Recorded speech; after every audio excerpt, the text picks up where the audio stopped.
ವೀಕ್ಷಕರೇ, ಮಹರ್ಷಿ ದಾರಿದೀಪ ವಿಶೇಷ ಕಾರ್ಯಕ್ರಮಕ್ಕೆ ಸ್ವಾಗತ. ನಾನು ರಮ್ಯಾ. ವೀಕ್ಷಕರೇ ನೋಡಿ, ಬದುಕಿನ ಹಾದಿಯಲ್ಲಿ ಪ್ರೀತಿ ಅನ್ನೋದು ಒಂದು ಸುಂದರ ಕನಸು. ಆದರೆ ಆ ಕನಸು ನನಸಾಗುವಂತಹ ಮೊದಲೇ ಪದೇ ಪದೇ ಭಗ್ನವಾಗ್ತಾ ಇದೆಯಾ? ಮೆಚ್ಚಿದವರನ್ನ ಮದುವೆಯಾಗೋ ಯೋಗ ನಿಮ್ಮ ಜಾತಕದಲ್ಲಿ ಇದೆಯಾ? ಅಥವಾ ಯಾವುದೋ ಅದೃಶ್ಯ ಗ್ರಹಗತಿಗಳ ದೋಷ ನಿಮ್ಮ ಪ್ರೇಮ ಜೀವನಕ್ಕೆ ಮುಳ್ಳಾಗ್ತಾ ಇದೆಯಾ? ಪ್ರೀತಿ ಮಾಡಿ ಮದುವೆಯಾದ್ರೂ ಕೂಡ ಮನೆಯಲ್ಲಿ ನೆಮ್ಮದಿ ಇಲ್ಲದೆ ದಿನನಿತ್ಯ ಜಗಳವನ್ನ ಆಡುವಂತಹ ಪರಿಸ್ಥಿತಿ, ಕಲಹಗಳಿಂದ ಬೆಂದು ಹೋಗ್ತಾ ಇದ್ದೀರಾ? ಹೀಗೆ ಪ್ರೇಮ ವಿವಾಹಕ್ಕೆ ಸಂಬಂಧಪಟ್ಟಂತಹ ನಿಮ್ಮೆಲ್ಲ ಪ್ರಶ್ನೆಗಳಿಗೆ ಉತ್ತರವನ್ನು ನೀಡೋದಕ್ಕೆ ನಮ್ಮ ಜೊತೆ ಇದ್ದಾರೆ ಪ್ರತ್ಯಂಗಿರಾ ದೇವಿ ಆರಾಧಕರಾಗಿರುವಂತಹ ಡಾಕ್ಟರ್ ಮಹರ್ಷಿ ಗುರುಜಿ. ಬನ್ನಿ ಅವ್ರನ್ನ ಕಾರ್ಯಕ್ರಮಕ್ಕೆ ಸ್ವಾಗತ ಮಾಡೋಣ. ನಮಸ್ತೆ ಗುರುಜಿ, ಕಾರ್ಯಕ್ರಮಕ್ಕೆ ಸ್ವಾಗತ. ಆಕಾಶಾತ್ ಪತಿತಂ ತೋಯಂ ಯಥಾಗಚ್ಚತಿ ಸಾಗರಂ ಸರ್ವ ದೇವ ನಮಸ್ಕಾರಂ ಕೇಶವಂ ಪ್ರತಿಗಚ್ಚತಿ ಹರೇ ಶ್ರೀನಿವಾಸ. ಎಲ್ಲರಿಗೂ ಸಹ ನಮಸ್ಕಾರಗಳು. ಗುರುಜಿ ನೋಡಿ, ಇಂದಿನ ದಿನಗಳಲ್ಲಿ ಎಷ್ಟೋ ಜನ ಪ್ರೀತಿ ಮಾಡ್ತಾರೆ, ಆದರೆ ಮದುವೆ ಹಂತಕ್ಕೆ ಬಂದಂತಹ ಸಂದರ್ಭದಲ್ಲಿ ಅದು ಮುರಿದು ಬೀಳುತ್ತೆ. ಇದಕ್ಕೆ ಏನು ಕಾರಣ? ಜಾತಕದಲ್ಲಿ ಇರುವಂತಹ ಯಾವ ಗ್ರಹಗಳ ದೋಷ ಕಾಡ್ತಾ ಇರುತ್ತೆ ಅಂತ ಹೇಳಿ.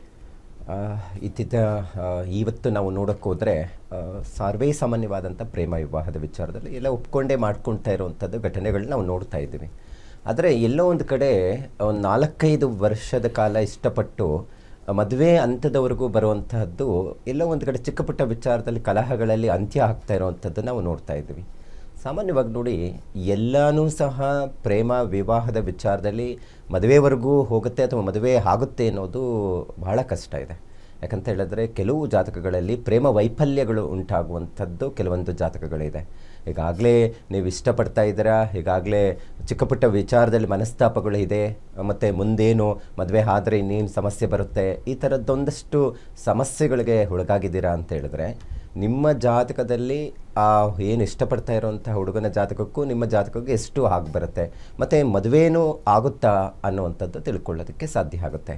ಯಾವುದೇ ಒಂದು ಜಾತಕವನ್ನು ಪರಿಶೀಲನೆ ಮಾಡುವಂಥ ಸಂದರ್ಭದಲ್ಲಿ ಸಪ್ತಮ ಸ್ಥಾನದಲ್ಲಿ ಏನಾದರೂ ಶುಕ್ರ ರಾಹು ಅಥವಾ ರಾಹು ಜೊತೆ ಬುಧ ಕಾಂಬಿನೇಷನ್ಸ್ ಆಗಬಹುದು, ಅಥವಾ ಏನಾದರೂ ರಾಹು ಜೊತೆ ಏನಾದರೂ ಚಂದ್ರನ ಒಂದಷ್ಟು ಕಾಂಬಿನೇಷನ್ ಸ್ವಕ್ಷೇತ್ರದಲ್ಲಿದ್ದರೆ, ಅಥವಾ ಶುಭಗ್ರಹಗಳ ಜೊತೆ ಇದ್ದು ಏನಾದರೂ ದೃಷ್ಟಿಗೆ ಒಳಗಾಗಿದ್ದರೆ ಸಾಮಾನ್ಯವಾಗಿ ಏನೂ ಪ್ರಾಬ್ಲಮ್ ಬರೋದಿಲ್ಲ.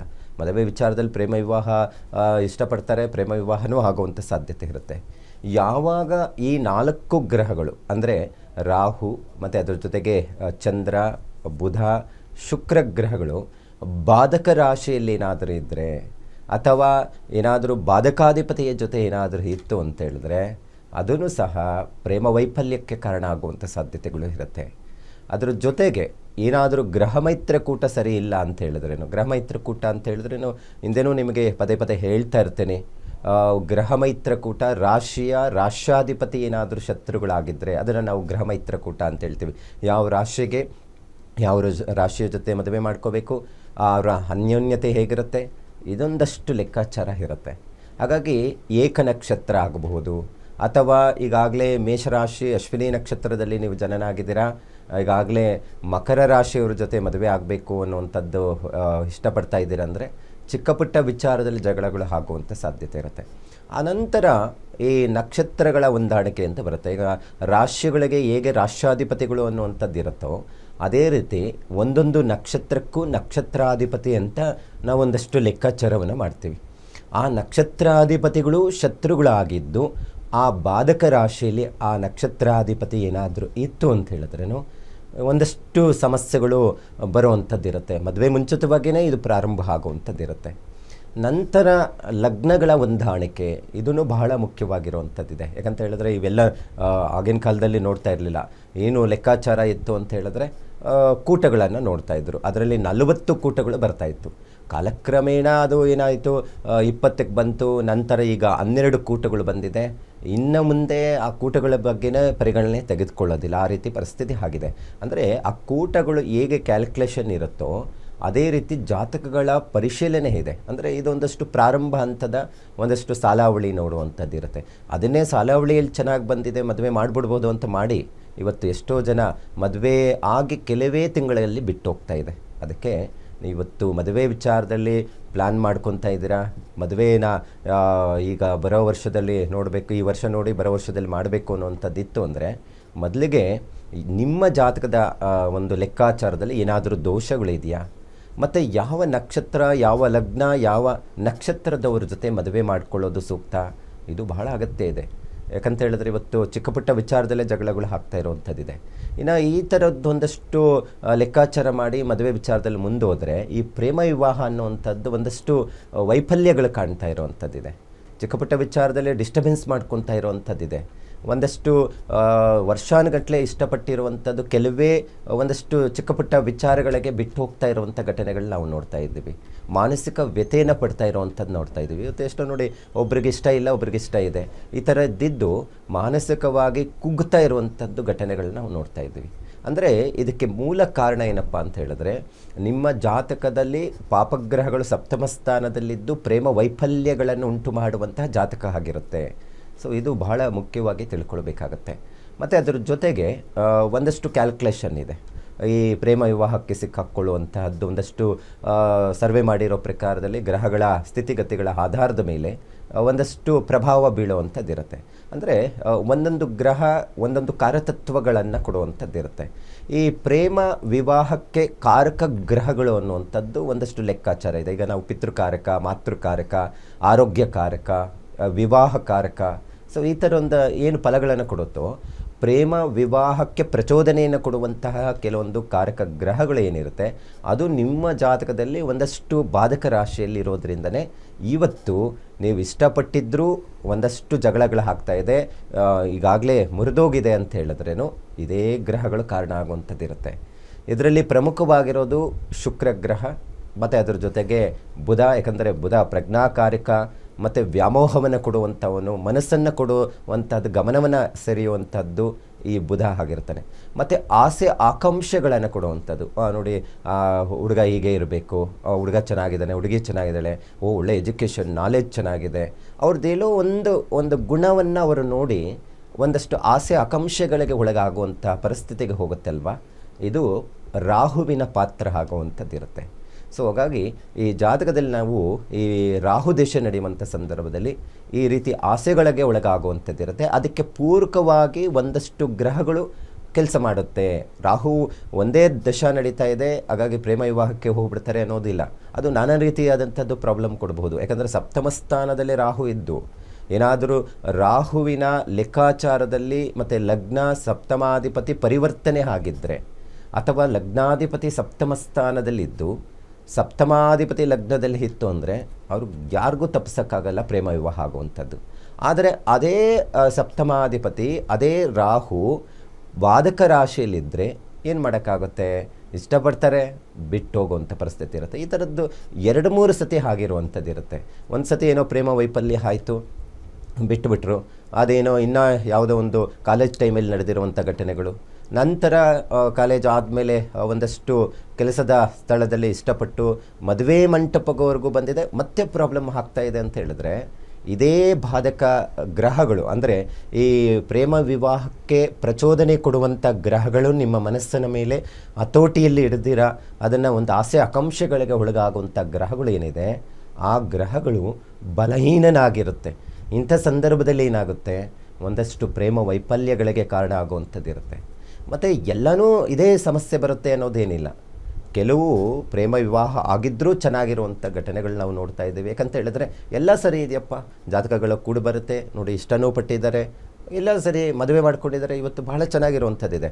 ಅದು ಎಷ್ಟು ಮಟ್ಟಿಗೆ ಚೆನ್ನಾಗಿದ್ದಾರೆ. ಸೊ ಈಗಾಗಲೇ ಮದುವೆ ಆಗಿರೋದು ಬಿಟ್ಟೋಗಿರುವಂಥದ್ದಿದೆ.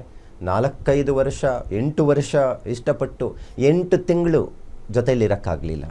ಇದಕ್ಕೆ ಪ್ರಮುಖ ಕಾರಣ ಇದೇ ಪ್ರೇಮ ವೈಫಲ್ಯಗಳನ್ನು ಕೊಡುವಂತಹ ಗ್ರಹಗಳು ಯಾವುದಿದೆಯೋ ಅದು ನಿಮ್ಮ ಜಾತಕದಲ್ಲಿ ಬಾಧಕ ರಾಶಿಯಲ್ಲಿರುವಂಥದ್ದಿರುತ್ತೆ.